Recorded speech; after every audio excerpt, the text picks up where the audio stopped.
Manchester has earned the nickname Gun and has potentially the most dangerous gang problem in Britain. Police here are about to form Britain's first dedicated armed gang unit, and today the firearms team has given us exclusive access, taking us out on patrol.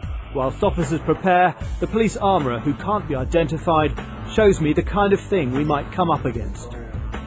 Well, we've got here a collection of various items recovered from the streets of Manchester. Well, the sawn-off shotgun at the top used to be, and probably still is, one of the favoured weapons here in Manchester and Salford.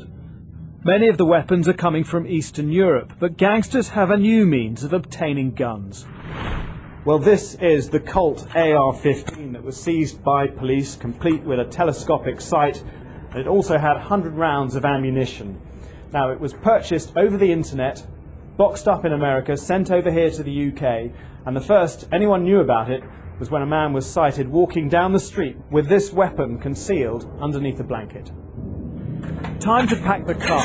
It feels like we're preparing for a war zone. We have to be prepared for anything. Yeah. Fortunately, we don't have to get them out too often, but we're there in case we do need them.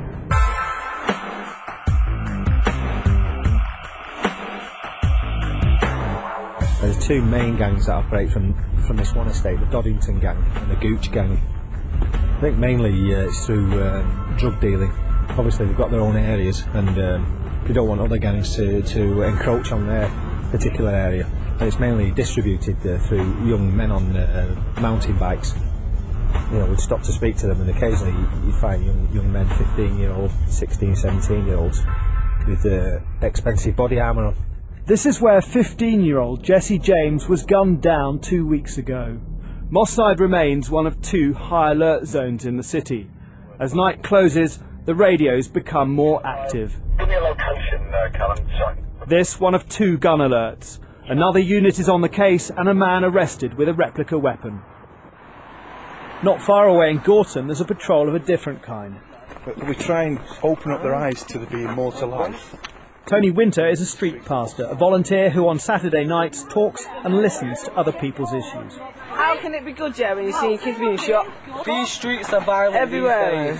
We're trying to build up relationships in the community. Yeah. That's relationships, especially with young people who, for generation to generation, have had wrong values put in and don't see any reason why they're wrong. In Manchester, most gangs have formed on estates or through family connections.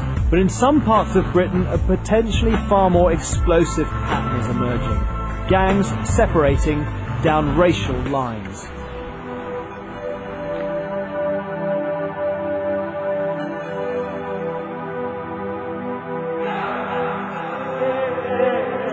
Within London's melting pot, there are 170 recognised criminal networks.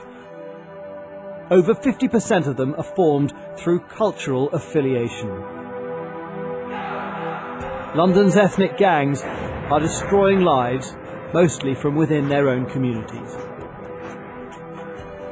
Mahir Osman escaped war-torn Somalia as a child, but the violence seemed to follow him here. Aged 18, he was killed, allegedly by fellow Somalis, on Camden High Street. Why? Why they kill him? Everybody dying one day, but I don't like where he's dying. And I'm here, and he's died over the road. I don't know. If I even know, I go there. Even I hold him. I'm not holding him. I see him maybe 5 days later. His body only over the mirror. Mahir was stabbed to death just near Inverness Street in January this year. Now, shortly afterwards, over 20 Somalis from a different area were arrested, and 6 were later charged with his murder. Pass through Inverness Street on any night and you can see it's Somali territory. Despite regular police visits, drugs are openly sold. Things are pretty hectic, you know what I mean? You've got all sorts of things going on and taking place, you know what I mean? Drug dealing, crimes and robberies, you know. Away from Inverness Street, some of the boys agreed to meet up, to talk anonymously about Somali life in London.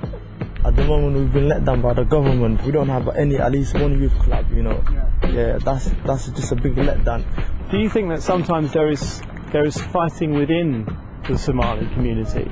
It's just like where you live in London, like, should be like, say if you live in North, and then there's the other gang live in South, and then when they meet, like, they always start fighting and all that stuff, because like, they're from different ends. They don't know each other. Somali groups from other areas in London have been linked to recent murders, one of a policewoman, one of a schoolboy, as well as kidnappings and robberies. But here in Camden, they seem determined to tackle their problems. A Somali youth group has been set up, and elders are also facing up to the troubles. The main reason for the failure of our community young youth is the failure in schools, underachievement, drastic underachievement. Police operations are now focusing on different nationalities who specialise in certain crime.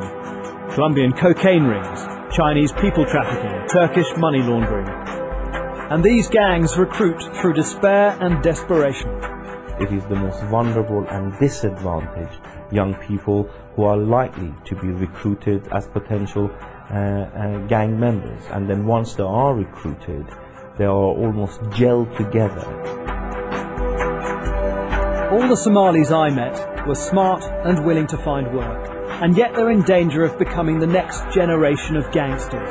And they're only one of 24 nationalities in the same predicament.